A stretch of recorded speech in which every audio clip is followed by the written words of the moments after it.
ये जीरा, धनिया सूप, मेथी, अजवाइन, ये पानी सुबह सुबह ऐसे छान करके पिला देते। स्वामी जी मोशन से इमोशन तक की बहुत सारी कहानियां हैं। पानी पी ले और फिर ये तो स्वामी जी मोशन से इमोशन तक की बहुत सारी कहानियां हैं। कुछ लोगों के हाथ में जब तक बीड़ी सिगरेट नहीं होती, कुछ के हाथों में जब तक चाय की प्याली नहीं होती, कुछ के हाथों में जब तक अखबार नहीं होता। तो ये कहानी है क्या, जरा समझाइए इसके बारे में। अब देखो, कुछ लोग सिगरेट पीते हैं, कुछ लोग बीड़ी पीते हैं, और मैंने देखा लोगों को, बोले स्वामी जी जब तक बीड़ी नहीं पी लेते मोशन नहीं बनता। मैंने कहा ये बता भाई, बीड़ी का धुआं ऊपर से निकलता है या नीचे से? बोली है। मैंने कहा है क्या भाई, यदि नीचे से निकलता हो तो प्रेशर बनेगा, ऊपर से ऊपर निकाल दिया तो प्रेशर कहाँ बना? तो तो न बीड़ी से, न सिगरेट से, न धुएं से। मैं तो लोगों को बोलता हूँ, गाय भैंस 5-5 किलो का गोबर करती हैं, कोई बीड़ी से, सिगरेट से, हुक्का से, तम्बाकू से प्रेशर बनाती हैं। ये सब बावली बावली बातें। नाभि के दोनों मुट्ठियां लगाई, ऐसे किया और ऐसे भी करते हैं, तो सुबह उठेंगे, इससे प्रेशर बनेगा। देखो ये प्रेशर पड़ता है, श्वास बाहर छोड़ दिया, पेट दबाया, श्वास बाहर छोड़ के आगे झुक गए, ऐसे थोड़ी देर रुक गए। एक हमारे 80 साल के करीब के वैद्य थे, राजेंद्र जी, बोले स्वामी जी आपने ऐसा नुस्खा दे दिया, बोले मैं जिंदगी बीत गई प्रैक्टिस करते करते, डॉक्टर थे बहुत बड़े। तो बोले आपने मंडू का आसन जो बताया, तो मैं तो सुबह उठते ही थोड़ा पानी पीता हूँ और थोड़ा सा चहलकदमी करके, और फिर ये मंडू का आसन करते ही मतलब 2 मिनट के अंदर दौड़ना पड़ता है। जैसे अभी तो हमने वो बस्ती लगाई थी, वो कहाँ गया हाँ, उसकी बस्ती पूरी हो गई। अब इसको दौड़ाओ, नहीं तो पता लगा कपड़े खराब हो जाएंगे रास्ते में तो श्वास बाहर छोड़ के, बस्ती से भी प्रेशर बनता है। अच्छा स्वामी जी, आसन जब ऐसे करते हैं,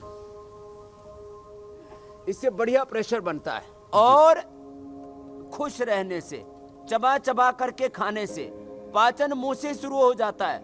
जैसे ही मुंह में सलाइवा ज्यादा मिलेगा, चबा चबा करके खाएंगे, लोग 10 से 15 मिनट में एवरेज भोजन कर लेते। कम से कम आधा घंटा लगाओ, खाने का टाइम डबल कर दो और खुराक आधी कर दो, तो ये मंडू का आसन, इसमें प्रेशर ये फॉर्मूला स्वामी जी जो अभी आपने दिया, इस पर काम करने की जरूरत है लोगों को। इसमें बढ़िया प्रेशर बनता है। खाना आधा करना है, समय को दुगना करना है। अच्छा स्वामी जी, क्या कब्ज जो है वो माइग्रेन की वजह भी बनता है? आधा खाना है स्वामी जी, क्या कब्ज जो है वो माइग्रेन की भी वजह बन सकता है? वजह बनता है। और देखो जी, हाँ ये भी बताता हूँ। अब देखो, जो बैठ सकते हैं, रंजन जी तो बैठ जाएंगे, प्रीति जी भी, अरे ये बैठने लग गए मेरे को देख के बैठने लग गए श्वास बाहर छोड़ करके। तो पेट गड़बड़ रहता है, कब्ज रहता है, कोलाइटिस रहता है, गैस बनती है, एसिडिटी बनती है, इससे सिर में दर्द, माइग्रेन पेन भी होता है, इससे हार्ट का पल्पिटेशन भी बढ़ता है, इससे श्वास भी फूलता है, पेट गड़बड़ होने से नींद भी उड़ जाती है, पेट अपसेट रहने से आदमी को सेक्सुअल डिसऑर्डर्स भी होते हैं, पेट आदमी का खुश नहीं रहता, ठीक नहीं रहता, तो मन भी खुश नहीं रहता, उससे स्ट्रेस भी बढ़ता है। तो सारी चीज़ों की जड़ पेट है। पेट में यदि आंतें कमजोर है, लीवर कमजोर है, तो आपका vitamin D, B12, calcium, iron, magnesium, phosphorus, potassium, जितने भी अलग अलग ओमेगा प्रोटीन जो भी आप खाते हैं, वो आंतों से डाइजेस्ट अपने बॉडी में एब्जॉर्ब होता है। अब वक्रासन, ये भी बहुत अच्छा है। ये आज जितने भी आसन बता रहे हैं, इसमें से 5-10 आसन जो जितना कर पाएंगे, हम तो पूरा 15-20 आसनों का पूरा आज पैकेज दे रहे हैं, कपालभाति के साथ कर लें। तो पेट गड़बड़ होगा तो आप में न्यूट्रिएंट्स, माइक्रो न्यूट्रिएंट्स की डेफिशिएंसी होगी। पेट ठीक है तो कहते हैं ना, खाया हुआ आपका नहीं, पचाया हुआ आपका है। आम लोक भाषा में बोलते हैं, छोरा पिप्पा खा गया, घी का टोपा नहीं लगाया, ऊपर से खाया, नीचे से निकल गया, खाना पैखाने में निकल जाता है। तो यदि आपका पेट गड़बड़ है तो आपके शरीर में ताकत भी नहीं आएगी जी।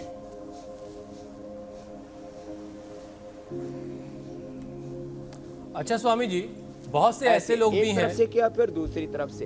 तो जी स्वामी जी, बहुत से ऐसे लोग भी मिलते हैं जिनको डेयरी प्रोडक्ट लेने से इनडाइजेशन की शिकायत हो जाती है।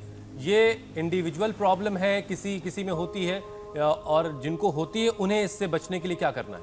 दूध पीने से कई लोग ये शिकायत करते हैं स्वामी जी कि उनको लूज मोशन होने लगते हैं। हाँ देखो, अब ये जो वक्रासन गोमुखासन, अब इससे आगे चलेगा आसनों क्रम, पवन मुक्तासन, उत्तान पादासन, नौकासन करवा करके। एक मेरे पास यहाँ बहन आई, उसको लौकी और गेहूं की रोटी के अलावा कुछ भी हजम नहीं होता था, सभी चीज़ों से एलर्जी, माने सेव से, पपीता से, मुनक्का से, अंजीर से, जीरा धनिया पुदीना, सब चीज़ों से एलर्जी। तो अब देखो, ये किसी को दूध पीते ही दस्त लग जाते हैं, कब और दही खाते ही कब्ज हो जाता है।